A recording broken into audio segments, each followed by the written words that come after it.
right, all right. The man of the hour, Mr. James Savant. Good morning, Friday morning, Jimmy. How are you, sir? I'm excellent. I'm very happy. I'm very well prepared today. And let's start with the topic. Let's start real fast. I'm not against the Democratic Party. I'm against the leadership of the Democratic Party. Sure, Let's sure. take one thing and separate from the other. The principles of my party, I am with them 200%. The idiots who are in charge, I'm with against them 200%. Sure. And let's start with the topic today. Can't keep even the lights on. I'll tell you why. The Democratic Party cannot sell what? Can somebody explain to me what we're selling today? Oh, that Trump is bad? Yes, he is. But if that's the only thing you have to sell, then you're short. Yeah. But I'm going to take up my grandfather. He always told me, don't criticize if you don't have a solution. So I'm going to give you at least two or three. Let's start with the last thing. We signed a great deal with the UK. No, we didn't. But it sounds good. It's full of lies, but it sounds great. So, Democrats, let's start with this. The total trade of the United States with Great Britain is 3% of our total trade in the world. It's 3%. And prior to this crazy guy going, we're going to put tariffs on everything, the tariffs from products from the United States coming into England, the United Kingdom, was 1%. Can't go any lower than that. It was 1%. It was not 10, it was not 20. They were not killing us. Yes. Let me educate you that that agreement they signed is basically the same. We charge them 10%, they charge us 1%. And that was what existed before this war. So there's nothing new in the deal. So we Democrats, we might want to say, hey, Donald Trump, you're the king with no clothes. You're bullshitting us. You're selling us a bag of lies. There's nothing new in this treaty. This was the old treaty, just executed a different way. Now, let's get to the second line that Democrats could come up. Does anybody really understand what a deficit is? I'll make it simple for you. I have a deficit with Amazon, with Walmart, with my pharmacy, with my doctors. Why? Because deficit is this. If I sell to David something for $100 and he buys from me something that's worth $15, there's a deficit in our transaction of $85 in favor of David. That is deficit. Yes. Do we have a deficit with China? Yes. Whose fault is it? Ours. Why? Because we buy more stuff than any other country in the world. So Democrats, start saying, look, this is a bag of lies. They're lying to you. Deficit is not something that's evil. We all have deficits. I pay my barber, and he's never paid me back for anything. I go to Walmart, and I buy something, and Walmart doesn't buy anything from me. So there's a deficit in that relationship. But the biggest problem that we don't understand, and the lie that the Republicans are giving us, we are a consuming country. Nobody consumes more than us. So we buy more than they buy from us. And the other part of the deficit that is a lie, we sell services. And that does not go into the equation. When you go in the deficit that they're talking about, it's a deficit. I buy, you buy. Products. It does not include services. Third lie, and this is the most important one, and this is where I think the Democrats can pounder it down. Cypro, Bitcoins, whatever you want to call it. Liberty Cypro is a Bitcoin company, which is owned 60% by The the Trump Trump family. World Financial Liberty. That's the Yeah, name. World Financial Liberty. I'm sorry. Yes. It is owned by them. And how does this work? Well, it's very simple. You have an account number. I deposit in your account X amount of millions of dollars. Nobody knows who that account belongs to. And I go and say, hey, Eric, Tell your dad, look, I just deposited $6 million. We're good to go. That is corruption. That is purchasing out. And it's kind of interesting that since he opened the company and he became president in the United States of America, that company has increased 3,000%. Oh, people want to buy his products. There's no products here to buy. And when you have deposits in $5 and $6 and $8 million, with all due respect, that's not, you're buying influence. Okay. That you could be pounding on. The other thing that you can pound on, and this is the most interesting of all, is that as we speak right now,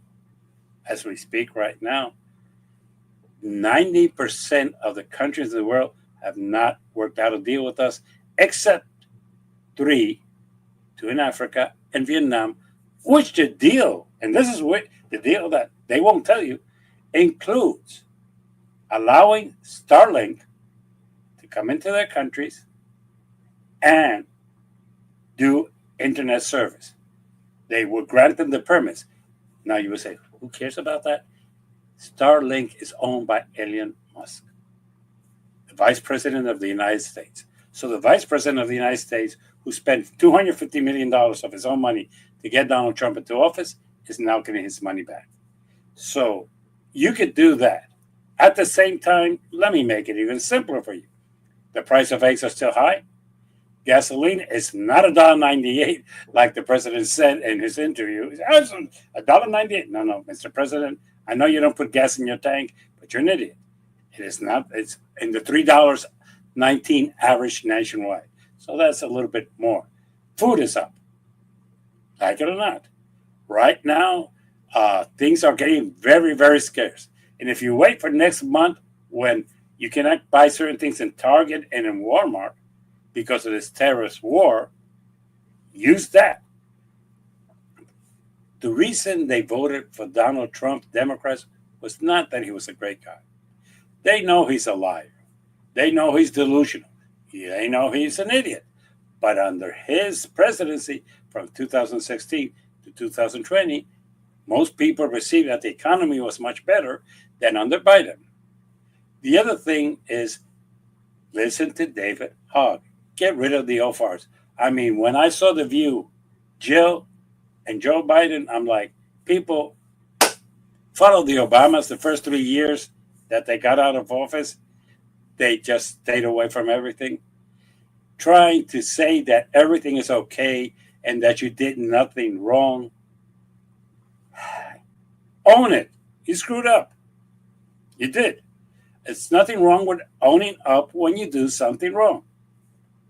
Last, Democrats, stop being so sensitive about this. Go back to your roots. Your roots was the blue collar worker. Your roots was the middle class. Your root was listening to the people. Now what you're trying to do is, hey, I know what's wrong with you, and I'm going to find a cure, and here's a cure. I'm not listening to you. I'm telling you what you need to do. That is wrong. If there's one thing that Donald Trump has always done, he hears what he hears on TV and people complaining about, and he agrees with it. He doesn't agree with it personally. As a matter of fact, he came up with some very socialist ideas, which he finally saw the light when he said, you don't need 30 dolls, but you could do with 2. And yes, you're going to have some pain, and you're going to have sacrifice for the good of the others. That's a very socialist idea. So, Democrats, you could do that. So let's move forward. If you want to criticize me because you don't think I'm a pure Democrat, I don't give a shit. I am more of a pure Democrat than you are because I'm here for the people, not for ideas. People, ideas. I'm for the people. And there we are. And Jimmy, I want to take the Democrats since you led off with them and you just ended with David Hogg and the Democrat sensitivity. Politico just recently had an article about the Democrats failing in Florida, and we'll talk specifically about Florida. And David Hogg is from Florida. The Democrats seem for the record, we are from Florida. Yeah, Hello. we are from Florida. Yes, Okay. indeed. Basically, And no. and so David Hogg was recently on a national broadcast with several politicals. Donna Brazil was one of them. And David Hogg was asked about his plan, leaders, his pack, leaders we trust, or leaders we need, or something like that. I cannot recall. And his $20 million, their $20 million to take on those Democrats that they believe are not doing what's necessary to move the Democrats' agenda. And David Hogg was very succinct in his answers, very explanatory, very calm, and sort of a difficult environment.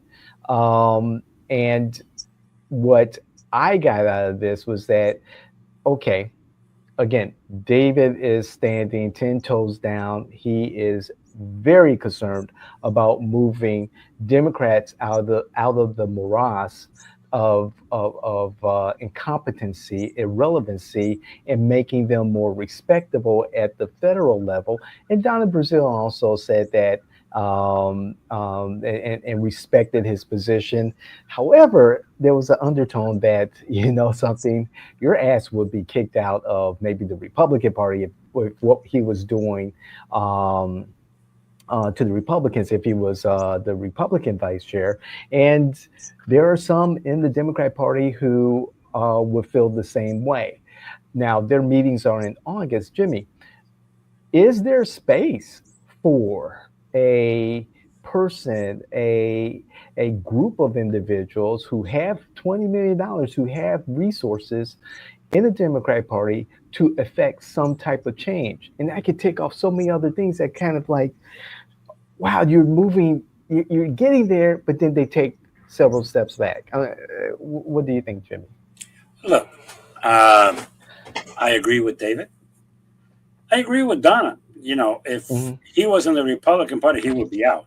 But Yeah, he's not in the Republican Party. He's in the Democratic Party. So let's stop comparing what he's doing with another party.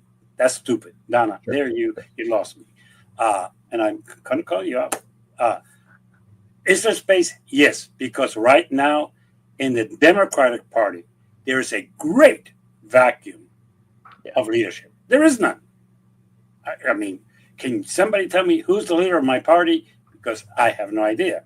As a matter of fact, uh, Chuck Schumer is not even close. Jeffries, when he compared us to a baseball team and Judge and the New York Giants, I mean the New York Yankees. Sorry. And when he compared other things and he's done nothing, Pelosi, no. The only people who are getting people out there and getting Democrats aside is Bernie Sanders and AOC. You might disagree with their views, irrespective. 30,000, 40,000 people go to see them and listen to what they have to say. Look, Democrat Party, stop proving Albert Einstein was correct. The definition for insanity is repeating the same act, expecting a different result. It's not going to happen.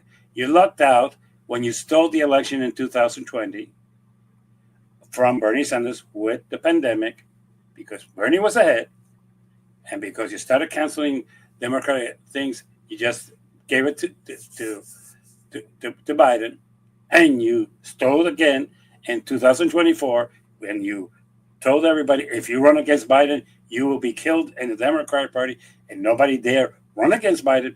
Then to find out that he was senile in June and then to impose on us Kamala.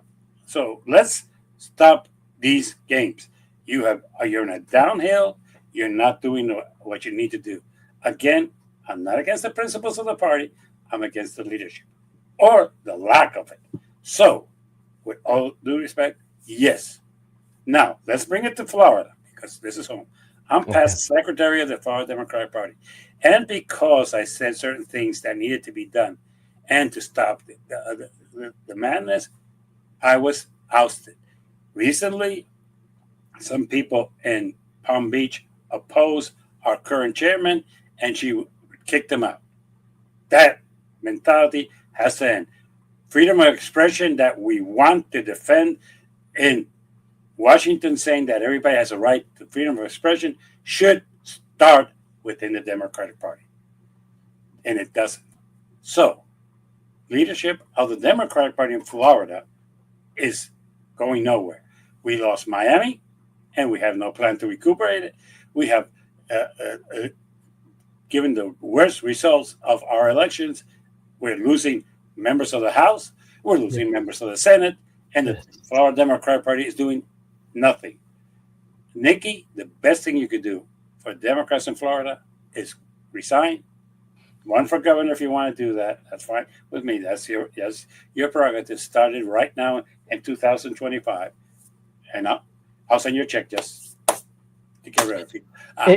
And Jimmy, the chair of the Florida GOP posted recently that there is a 1.2 million voter registration advantage for the GOP here in Florida, and it keeps rising. Because the Democratic Party doesn't do nothing. How much money did the Florida Democratic Party send to the Orange County Democratic Party? They seem to be asking for money from the Orange County. Let me clarify, because sometimes there's a confusion. We get from the filing fees, right, a percentage, and that is filtered through the Florida Democratic, but it's not money that comes from the Florida Democratic Party. So that's a lie. So how do they help us? They don't. So realistically, the best thing that can happen to the Florida Democratic Party is that somebody gets up there who wants to help the individual local parties to win the election, to do some serious fundraising, to do some serious canvassing, to do some serious voters registration, because Florida has not done this serious voters registration for Democrats in years. And when I mean serious, don't call me and say, they did a little bit over here. They did a little bit. No. I'm talking serious statewide, seriously going back to Miami, see why they lost, how they can recuperate Miami, how they can do things. But basically, they have just washed their hands and done nothing. So if the young people want to do it, more power to them. If the young people want to take over this party, I'm 76. Do me a favor. Take it over.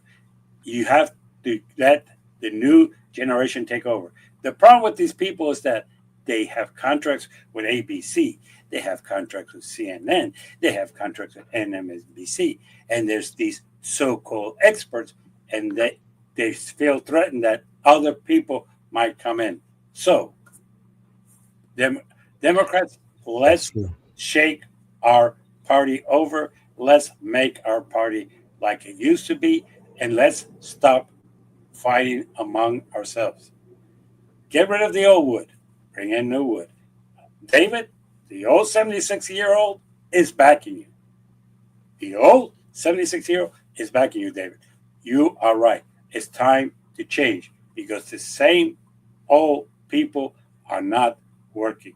They're not convincing anybody. As a matter of fact, let me bring something up to you. Bill Maher, in his infinite cuckoo-ness,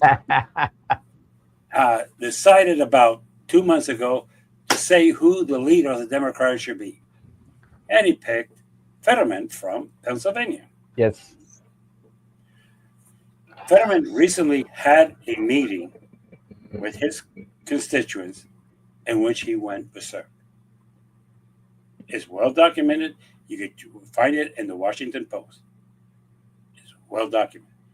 He has had some concerns about him. Man suffers from depression. His past principal aide email, yes, somehow was hacked, and it shouldn't have been hacked, and all that other stuff. Before you Democrats say that was not fair, I agree. And he has some serious concerns, bringing up that he does not want to read. He does not want. He claims he's an expert, and where his expertise is from TV. And I know somebody else whose expertise is from TV. Look, that he votes with the Republicans, I don't have a problem with that one. I really don't. I would love to see the Republicans voting with us, which that's not going to happen because they're in line. We are not. But Fetterman is not the answer to our parties either.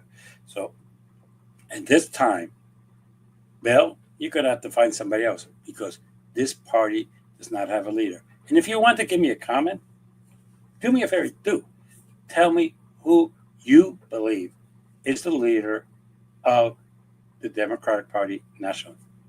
Tell Jimmy, me who's the leader of the Democratic Party in Florida. And Jimmy, to speak to that, I saw a headline this morning that AOC may be reconsidering the chair position of the House Oversight Committee that is being that Representative Connolly is stepping down from because of the representative's health issues. That this was something that she coveted, and now, and I only read the headline, so I don't know the full context. However, this is an opportunity for the new guard to step up. And if it's true that AOC is reconsidering taking on that leadership, I know there are others who have been mentioned for that role. Would this be detrimental to her cause, to the cause of the young people who are looking to be more influential in the party? if she takes it over, it would help them immensely because now we would have somebody under the age of 40, and the rule of seniority was was out the window, which it should have been out the window a long time ago, but it's Sure. out the window. Okay.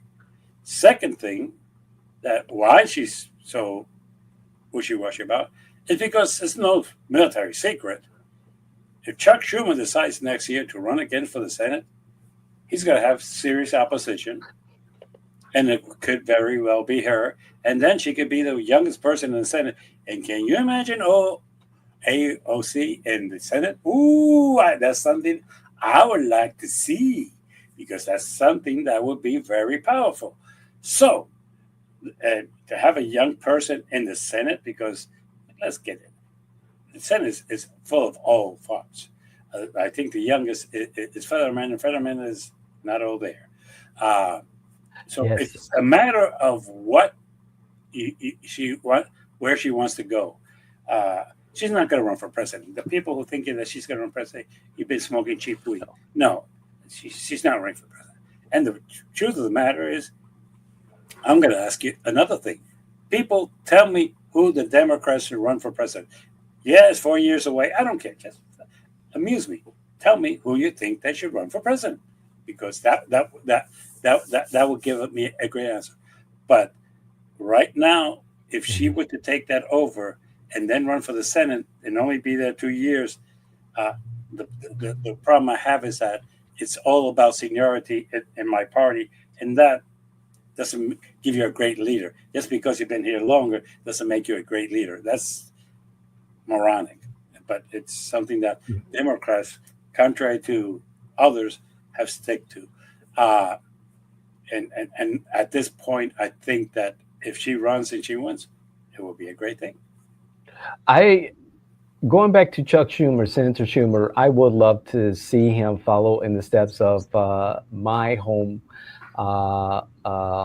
state of Illinois, Senator Dick Durbin. I would love for Schumer to follow his example and announce his retirement. I've never cared for Schumer's calm resistance. Never felt that he had to fight in him, and it's unfortunate that, excuse me, Jimmy, that I can't see him as the leader that the opposition party needs now. And this is something that I want to bring. Chuck Schumer is in charge in the Senate now because of seniority, not because he's a great leader, not because he's a smart person, not because he has charisma, not because of anything else, but because when Reed went out, the next person senior was Chuck. And one thing that we have to get away is this stupid seniority rule. If this is the most qualified person, make him the speaker. If this is the most articulate person, make him the Thank you. president of the, because that's the way it should be. But unfortunately, what we have is an old fart there who cannot talk well, who's not an orator, who cannot inspire anybody, who cannot motivate the country, and who most of the country don't like. Even Democrats don't. Oh, Chuck, no, that's actually it's not. Again, I make a comment. Who do you think should be the next chair of the Democrats in the Senate? Because right now, I'll give you an example. You have senators who have more name recognition than Chuck, including the senator from the great state of New Jersey who sat there and did a 25-hour buster. More people know Corey's name than they know Chuck's. That's true. Just say, it is what it is. It's a matter of Fetterman. Most people know him because he's the only person who goes in shorts to the Senate and goes in a hoodie. And oh, look, that guy's crazy. Yeah. And then he's 6'8" too, so it's kind of tall. Yes. But yes, and he says crazy things. But Chuck is not the person who should be leading our party at this time. I agree, Jimmy. The opposition party offers really no enthusiasm from my experience in the political space. And I want to make this very clear because I've been saying this, we've been saying this, Jimmy, for so long. And we have the receipts. Trump has changed politics in America. The playbook is over. There is a new playbook. And it is amazing and disappointing that the Democrats have not caught on to this day. You stated at the beginning of the show about boom, the tariffs, boom, conversations with different countries about reducing tariffs to some trade agreement, and two countries out of Africa and Vietnam have agreed to something. The UK agreement, in your opinion, is not an agreement. Where have we're right back where we started, and where is the vitriol? Where is the vitriol from any type of opposition leadership, any of the Democrats, any of the liberals, progressives, except from you?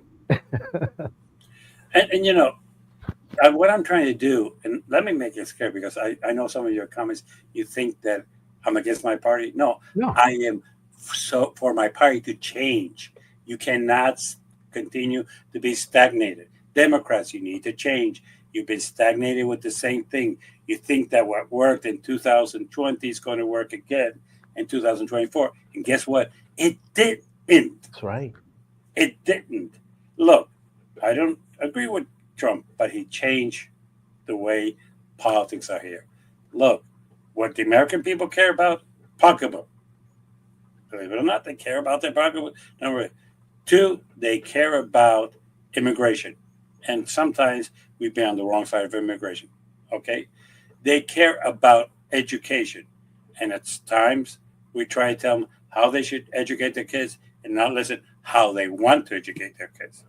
Look, everybody has a constitutional right to be stupid. And if they want to be stupid, that is their right. And last but not least, stop not listening to the public and stop talking down to people. Talk to them as equals. Respect their opinions. They're not wrong. They're not deplorables, okay? Mm-hmm. They're not deplorables. And that is a word that came out of one of our recent candidates for president. Not 40 years ago, not 60 years ago, but approximately 9 years ago. Okay? Stop stealing elections. Look, with all due respect, Kamala was not elected by a primary. Contrary to what we found out in June that Biden was senile. We pushed him out because he was senile. And then all of a sudden, the consequence of that was that they imposed, and I'm going to call the word, they imposed Kamala on everybody.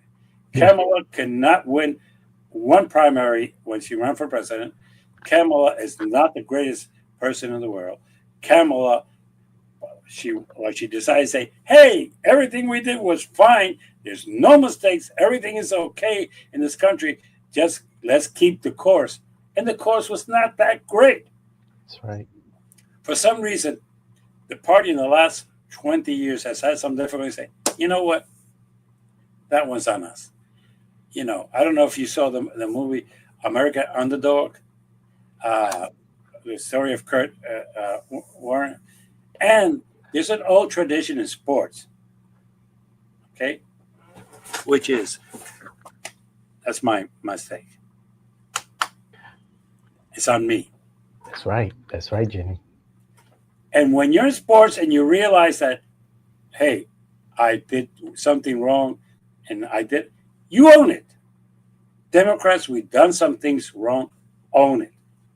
Simple. It's not that complex. It's really, what are we going to go forward? Oh, we got 4 years. Somebody will show up. Yeah, but you would probably block that person. Look, let me go the reverse on Donna. Donna, I'm going to go the reverse on you.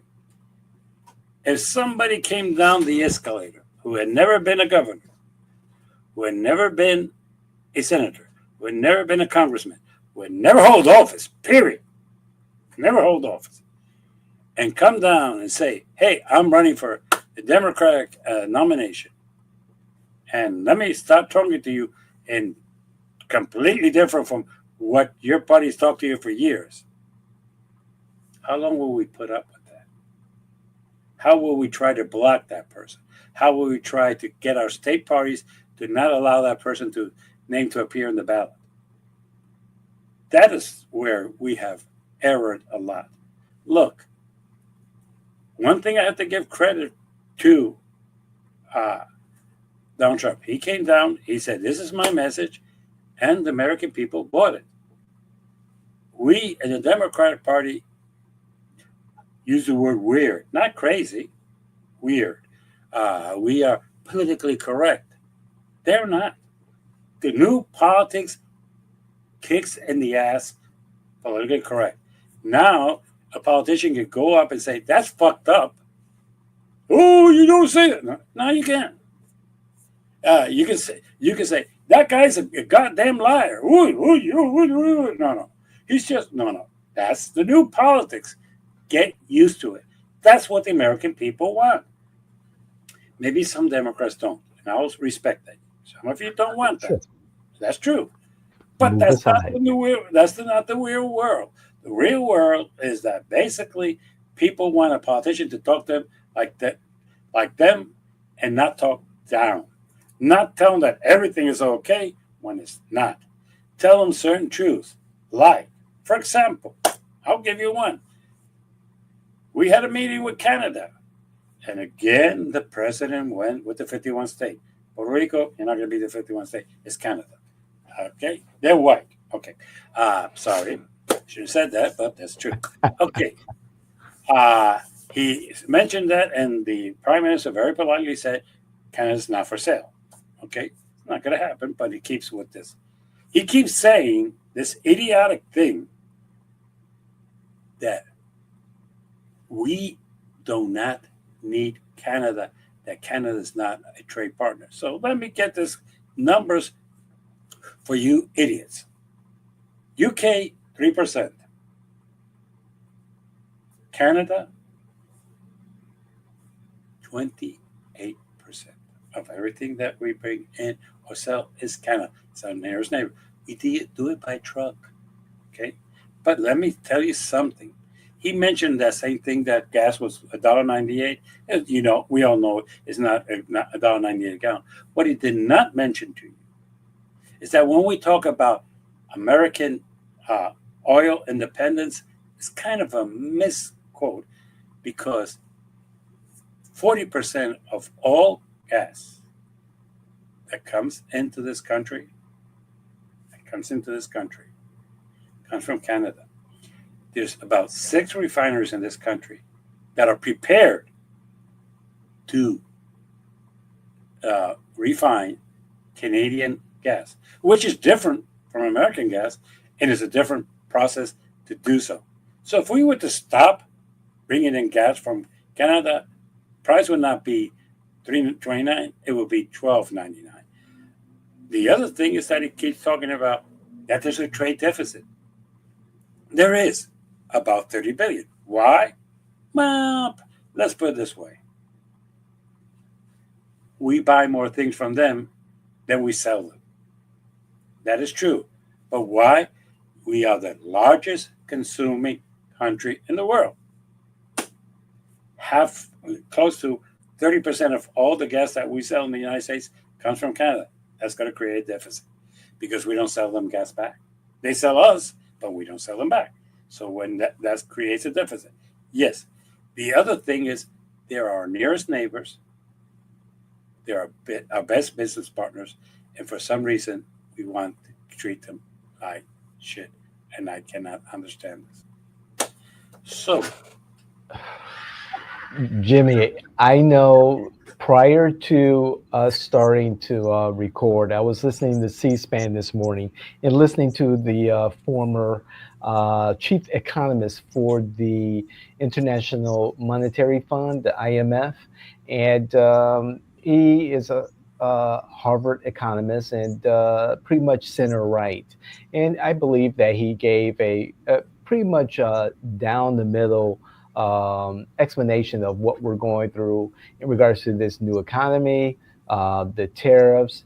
However, at the end, he was not optimistic about where this economy is going. Maybe seeing inflation at 3, 4%, which is not as bad as 7, 8, 9, 10%.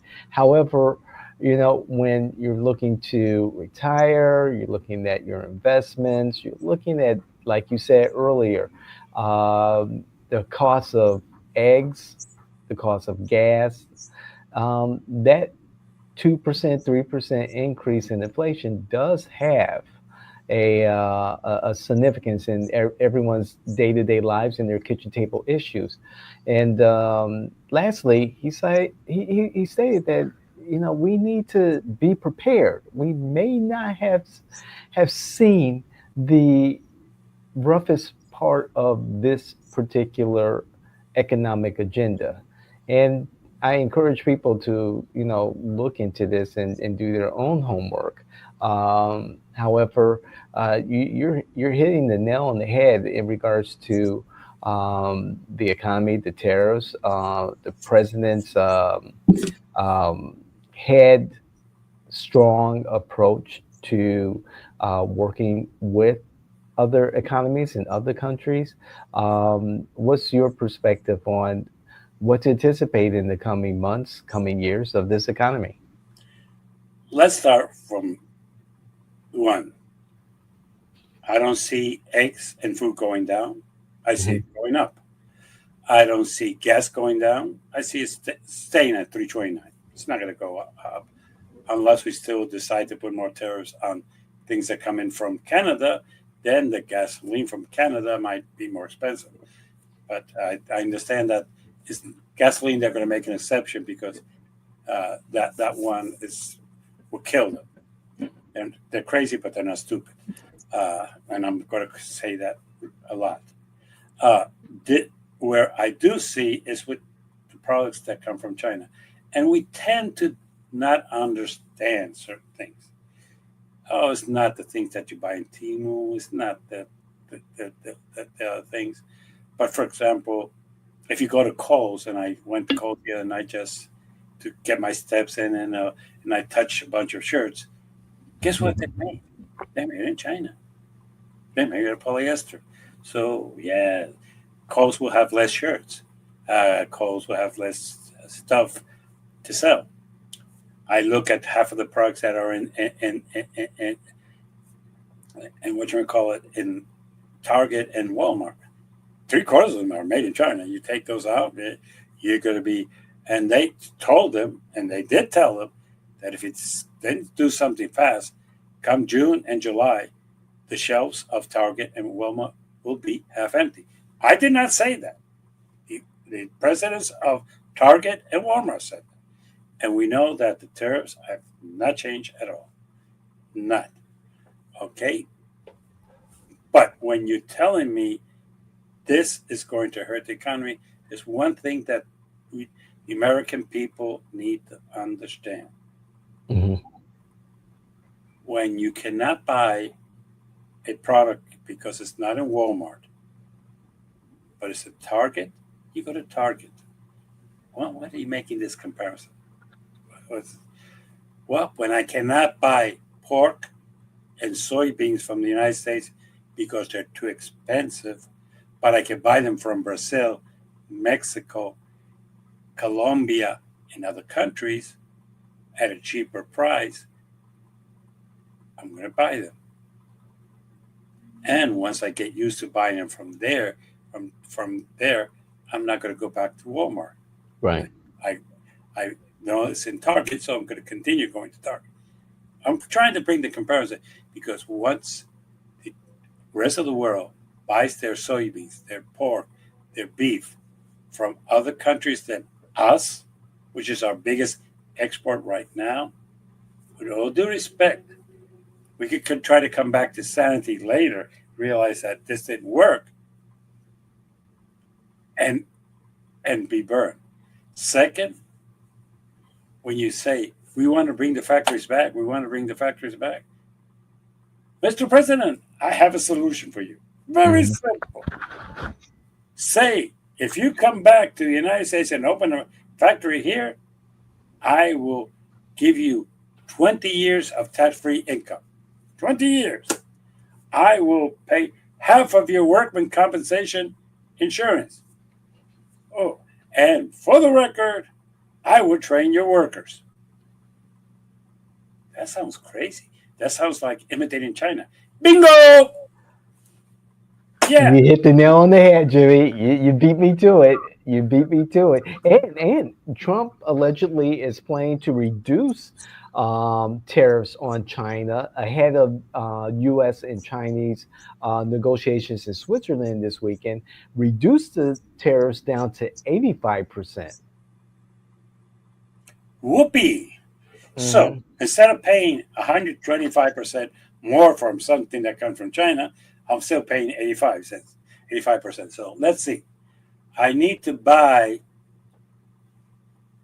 a microphone so I could do a good recording with you. It's going to take something that I have right in front of me. The microphone used to cost $100, a good microphone, but now with the 85% incentive, I'm going to pay $185. Whoopee! Instead of $250. I need to buy, believe it or not, a lot of medicines come from China. We don't know how to say that, but it does. Okay, so now the medicine that I used to pay $10 is going to be $20. Now, 85% is stupid. Is it going to bring back factories? No. Is it going to bring back manufacturing? No. Is it going to do anything that is helpful for the United States? No. Who's going to pay the tariffs? The tariffs are paid by you and me. That's correct. Not the government. China doesn't pay them. The importer doesn't pay them. The consumer pays for them. So I'm not sure, but this is the problem that I have. If I cannot sell to you, Economic 101, I found somebody else that I can sell to. So if the United States doesn't want to buy Chinese products, I'm sure that there's other countries in the world that will be willing to buy those products. I am sure that Brazil has already signed a contract with China for soybeans. Major. Yes, that's right. Okay. And Mexico is about to sign a contract with China to sell pork. Well, hey. So people, this was one of those things that my grandfather used to tell me. This is something that was really not thought through. Every act has a consequence. What was good a consequence? Oh, and the idiotic mind of Donald Trump, because he's a moron, he thought if I just threaten them with tariffs, they're going to say, oh, I'm petrified. What do I need to do? No. And they're all going to come and kiss the ring of, well, I don't want to say. end up the fuck up of the week. So because that's another issue. So can we do something about this? Yes, but long term is my concern. Right. When people like Canada say, "Hey, I cannot trust the U.S." When people like Mexico can say, "I cannot trust the U.S." When people in South and Central America say, "I cannot trust," when people in Africa and Europe say, "We cannot trust the U.S." What is that impact going to be on our economy, on our cost of living? And by the way, for those of you who do not trade internationally like I do, Uh-oh. the dollar is going down very fast. Dollar is losing to the euro. It's always lost to the pound. Let's stop pretending. But it is losing. It is not what it used to be. As a matter of fact, it's kind of interesting because one of the things that There we go. We're back. Okay. We had a little outage there, but I'm working on that. Okay. But good. Go ahead, Jimmy. You were saying. Look, one of the things that we have to understand that is going to, how could the long-term effect be on our economy when the Canada, Mexico, Central America, South America, Europe, and Africa say, we cannot trust the U.S. They might go crazy on us in any moment. Look, they brought back Donald Trump. They might elect somebody like Donald Trump who is act crazy like that. We can no longer trust the U.S. And once you lose trust, that's a very difficult thing to recoup. Indeed. And that is my concern. Long range. People are not dependent on, don't trust the United States. And those of you who think, but they depend on us. No, they don't. In a global economy, everybody depends on everybody. We could go buy soybeans from Brazil. We could buy pork from Mexico, and we could cut out the U.S., and the U.S. can say, hey, we took off the tariffs. And no, it's really a hard thing. And we decided to go into war with China. Yeah, that was really smart. Really, really smart. Speaking of war and bring it closer to home, there appeared to be a civil war brewing in the state legislature in Tallahassee. It looks like Republicans are having some issues of their own, and we're starting next week, we'll be in an extended legislative session. Looks like work was not completed. What's your insights on that, Jimmy? Well, but it was completed because walk was never an issue in Florida.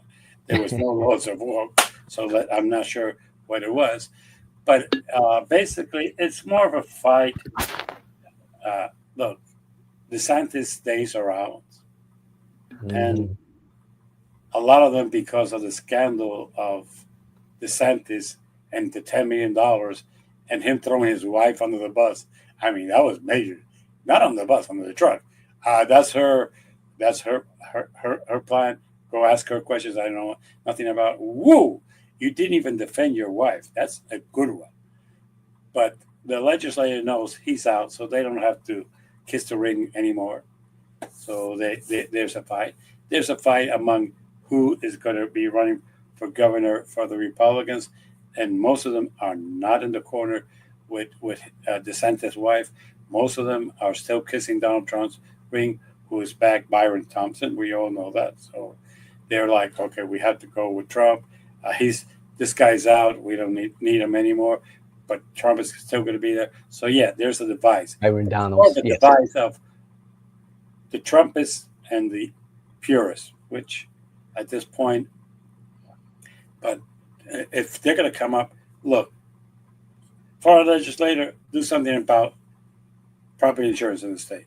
Yes. We have a crisis here that is tremendous. Okay, do something about the education system in the state, which you think that you've done all these things that are great for it, we're still in the bottom nationally in education. Sorry. But that's the truth. Yes. But it's nice to see them fighting among themselves. It really is. I agree. And those Democrats And decide to join them, you're crazy. Because that's a crazy party. Okay, so I think we might be having time to go into the fuck up of the week. let's hear it, Jimmy. I think I started with the Democrats, and I think I covered them. So I'm not going to go, but there's two. All right. Let me give you the first one. The way the president treated the Prime Minister of Canada and the disrespect he's had for the Canadians, and saying that that the United States does not need Canada. God, that is so damn stupid. And that is a major fuck up. Continue with the thing of the 51 state. They don't want to be a state. Neither do Americans want them to be a state. If you go into a survey, Americans don't want them to be a state either. So that's two-parted because that will be the most powerful state in the nation. And Congress, if Congress stays at 485, each state is going to lose about half of its delegation because population-wise, so it's kind of stupid, but whatever. But I think there's one area that he crossed that is completely offended not only the people in this country, but again, he says, how can I offend everybody in the world? How can I show that I'm an idiot to everybody in the world? How can I prove that I have no redeeming value in the world? It's very simple. Use IA and create yourself in an image of the next pope. That offended Catholics in Africa, Catholics in Asia, Catholics in Europe, Catholics in the United States of America, South Central America. What benefit did that help our country? None. Look, I'm not a religious person. Everybody who knows me knows that's true. Yes, Mr. President, you have shown us that you can talk about another man's penis for 20 minutes, and that's okay with your party, which is part of this country, not the whole country. You could talk about call Mexican rapists and all that, and that part of the country. But to make fun of the Catholic Church and to assume that you, Mr. President Donald Trump, who's an atheist, could be the Pope, that's kind of interesting. And I would call that the fuck up of the week, because if you wanted to turn off people against the United States, and for the record, the president of our country is our representative. Like it or not, he is our representative internationally. And when you fuck up, you're fucking up for the whole country. It's not just for yourself. So when I see the comments internationally of how offended people were by that, Mr. President, I'll give it to you. That's the fuck up of the week, probably of the month. And really, that was as dumb comes. Didn't benefit the country. You're not arguing to help America. You're not help. That does not make America great. That was just an ego trip on your part that you fucked up. But that, let me then say, hit that little button, subscribe, like, dislike us. I don't care. Really, I don't. If you want to make a comment, yes. And for the record, I acknowledge that not all my comments are favorable. I do. And I thrive on your negative comments. Believe it or not, I do thrive on your negative comments because it makes me it shows to me that I'm getting to you, that I am causing a conversation. So let's like, dislike, subscribe, view the whole podcast, give me your comments, and we're good to go. So until next week, I'll be seeing you all. And have a great weekend. And have a Happy Mother's Day. Happy Mother's Day to your wife, to all the mothers out there. And to Daisy and to your mother and everybody out there, okay? Thank you, Jimmy. We'll see you the next time. Okay, take care. Bye. Bye now.